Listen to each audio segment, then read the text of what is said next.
Hey, so it's been a while since I've shot one of these videos. I really wanted to just really dive into what it is I've been doing recently.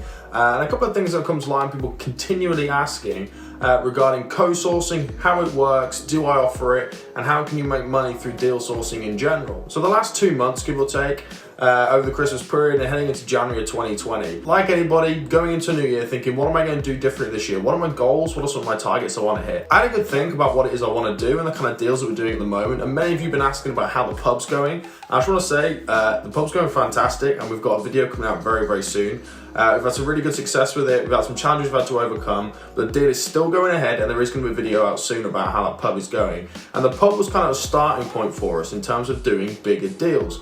So obviously the pub is basically a buy, refurb, refinance deal on steroids. And we want to do more and more and more of these deals, but not just for ourselves, but for our investors as well. The focus really for 2020 is do more big deals. So at the moment we've got a 13-bed student accommodation HMO in Burnley, completely no money down, buy refurb, refinance, £2,500 a month of cash flow. The second one is a 7-bed student HMO, again in Burnley. This one, again, completely no money down, a little bit less cash flow, talking about £1,500 there. Most recently, we're looking at blocks of flats, and we'll be looking at another buy refurb refinance deal where you're looking at, again, no money down and £6,500 a month of cash flow. So these are the kind of the deals that we want to be moving more into in 2020. We're also moving into some new builds and some land developments. We want to do more of these larger deals while still doing some of the smaller stuff, keeping that ticking over. Me personally, in the last 2 months, I actually completed on my first house. So the money I've made through deal sourcing, I've been able to channel into my own property. I'm now doing a buy refurb refinance of my very own. So at the moment, you know, the reason why some of these videos just haven't been coming out as regularly is because we've been super, super busy. These big deals don't really take much more work than a little deal once you've got the deal.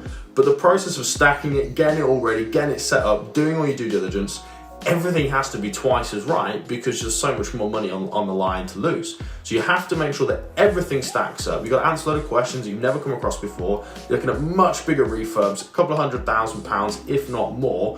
There's a lot more that can go wrong, a lot more things that we've never come across before. And I know that we're going to be doing a video on some of that stuff very, very soon, especially with the pub. There's some things there that we never considered and that we've had to learn how to do. And I think when you're going through these bigger deals, when you're going to a new type of deal, there's so much to learn and there's so much more involved that actually you kind of feel like you're back to the start. So I can resonate with what it's like getting into property and wanting to make money from property, do deals, but you don't have a clue what it is you're doing. You don't have any of the network, you don't have any of the power team. You're going, what am I going to do? And I think this really sort of pays its way for demonstrating the point of how important education is. Now, I'm at a point now where I'm having to learn off peers, I'm learning off brokers and my power team and collecting all this information together. And I've learned the skill of being able to find out what information I need right now in order to answer the question I'm trying to get to. A lot of people have been asking me about co-sourcing. Now, what is co-sourcing? Fundamentally, co-sourcing is you are someone who wants to be a deal sourcer, or you are a deal sourcer, or you're someone who's simply finding deals and you want to make money off the back of it. But maybe you're not compliant, maybe you don't have any investors, maybe you haven't got a clue how you're doing it, but ultimately you like the idea of finding a house or a deal that works and you want to make some money off the back of it. Regular deal sourcing is I find a house, I find an investor, I marry the two up and I charge a fee. Now, if you're a co-sourcer, what that basically means is you come to someone like myself or another deal sourcer and you say, look, I've got some fantastic deals, but I don't have any investors, or I want you to sell them for me. Can you help me out? Now, the answer usually is yes, give or take. But you have to remember that a deal has to be a deal. It can't be a lead. It can't be a deal that doesn't stack up or a deal that doesn't make a certain return. People have their own sort of guidelines, their own figures, their stats that they have to meet. So for me, if you're finding me an HMO, I've got to make a minimum 20% net return on investment after I've accounted for everything. That's my bills, my maintenance, my voids, all that sort of monthly cash flow, but also my refurb, if there's going to be that, compliance, gas safety checks, tenant checks, all this sort of stuff. Once you've accounted for all this, are you making a net 20% return on investment? If you are, then that's the kind of deal that I'd like to sell. Now, the way it works basically with co-sourcing, and the process is very, very simple. You go find a deal, you find a deal sourcer, you say, I've got a deal, will you sell it for me?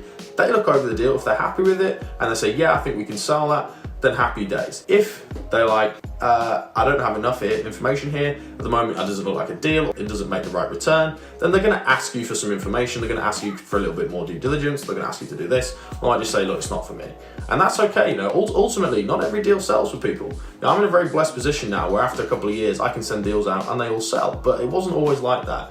And I really feel like when I'm looking at people when they're starting out, the first problem they have is actually getting motivation to find deals and spend all this time when they can't sell anything. For me, the more deals I have, the more money I can make. So I've got no issue selling other people's deals as long as they stack up. So I'm quite particular, I'm very thorough when I'm looking through deals. Ultimately, it's my reputation on the line, it's my compliance on the line, so I need to know that the deal's good. And I'm gonna go through every inch of that and I'm gonna ask to see everything. But if you've got it all, then there's nothing to hide. In terms of compliance, there's a really good point there. There's a bit of fog in the air regarding, does a co-sourcer need to be compliant?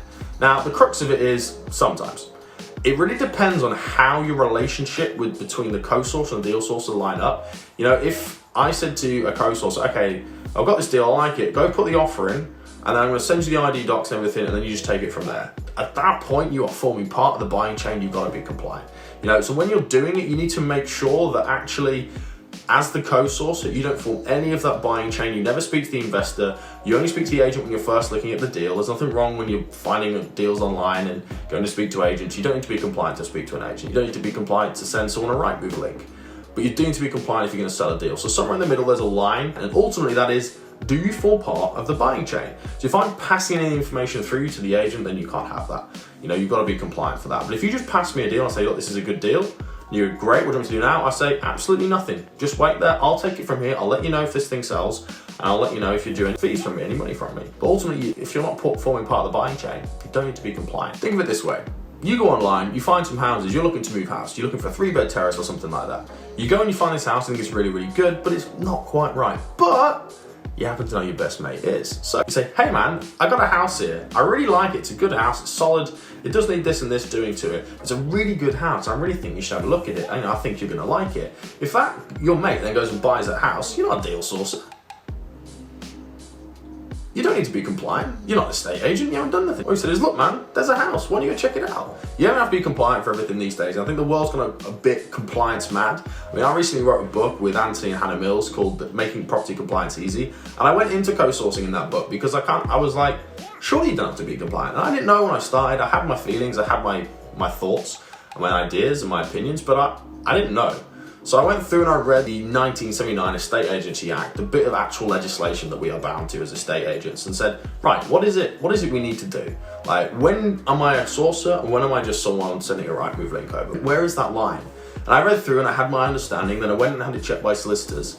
I said, look, where's the line? And they said, well, it's a little bit grey, but ultimately if they're not forming part of the buying chain, it's not an issue. So as long as you can prove that you're not forming part of the buying chain, you never take ID docs, you never speak to the investor, you don't form part of the chain when the agent's chasing up 2 months down the line, you're going through conveyancing. As long as you're never part of that, that is okay. You just book the viewing, you do the numbers, you go, I'm happy with this deal, you send it over to someone like myself and say, look, I think I've got a good deal here. What do you think? And if I'm going to go, yeah, it's a good deal, I like it, then I'll sell it. And I'll let you know if I'm going to sell it. But at that point, you don't form any more responsibility. You don't do anything, you don't form any part of the chain, and that is how you can stay compliant as a co-sourcer. When you start getting involved with other things, you need to be compliant. Now, there is one thing I would say regarding compliance, and that is, if you can get it, get it. Compliance is not that complicated, it's not that expensive. I really would recommend doing it. It's very simple to set up. I went through it in detail in the book, and realistically, you just got to sign up for some stuff, pay for some stuff, and then you've got it. And as long as you're actually operating in a morally and ethically correct fashion, it's kind of rare that you're actually going to have any problems or you're going to have to solve anything. Yes, you need to do checks on investors. Yes, you need to have the right forms and contracts, but it's not massively complicated. And ultimately, if you've got it, you've got all the paperwork and you've got all the right licensing, you're going to be fine. Just treat your investors with respect and with honesty, and just make sure all your deals are good and you're going to be okay. I think a lot of people focus on the legal side of it far too much. They focus on the compliance far too much. Ultimately, I've never once had one complaint go against me. I've never had an investor come with dodgy sources of funds, because the way I ask them to operate is the same way that I operate. And ultimately, if they're not kosher, I don't sell the deal to them, just sell them to somebody else. I don't have any issues because I'm so upfront, I'm so transparent with the people I work with. But not only does that come with like trust and respect, it comes actually with more sales and more money because people want to do business with me. This is why people hand over 10, 20, 50 grand sourcing fees to me on the back of a phone call with someone they've probably never met. It's because of the way I operate and the way everything's done.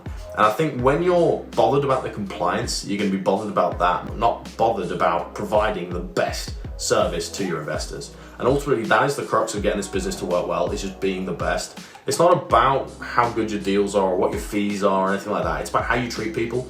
And ultimately, if you treat them well, you haven't got any worries. That's basically how co-sourcing works, and that's basically how we work with investors. If you want to co-source with me, I'll drop a link in the description. Just have a look down there and you can go over to my website. There's a page on there about what I need from you. If you have any questions, then just drop me a message on Facebook or email into the email on there and I'll let you know. It's a very, very straightforward process. I don't do single lets. They're just not that interesting to investors at the moment because the cash flow is so poor. But buy, refurb, refinance, HMOs, rent to rents, lease options, developments, any kind of deals you've got, as long as they are deals and not leads, then I'm more than happy to go through them for you and more than happy to sell them if you wish. All the terms are on there. Everything you could possibly need to know is on the website. I mentioned there, I want deals, not leads. What's the difference between a deal and lead? A deal is something that is ready to go. You have everything you could possibly need. And if I turn around to you tomorrow and said, here's the money, you could go and buy it 100% and know you're never gonna lose that money. In reality, most people can't do that. A lead is something where you go, oh, this could be a deal if I had this. You go, oh, it's a block of 10 flats. It's 1.8 million. Great, cool. What more information have you got? What's the rent? What's the capital appreciation likely to be? What's my deposit going to be? If you spoke to a finance house, what kind of financing am I going to be getting? What's the tenant profile? Does it need any work doing to it? Has it been tile split? Has it got planning? Has it got fire eggs? You know, there's so many things that people forget to think about, people don't look at, and this is the deal side. You need to make sure that everything is right, everything is kosher, everything is ready to go. That is a deal. Now, I put a list of stuff that I need on the webpage. If you honestly, if you've done all of that, if you check the sold comparables, if you check the rent comparables, you've spoken to managers, you're gonna know if your deal stacks up or not, and that's why I ask for everything. If you haven't done that, there's a good chance it won't.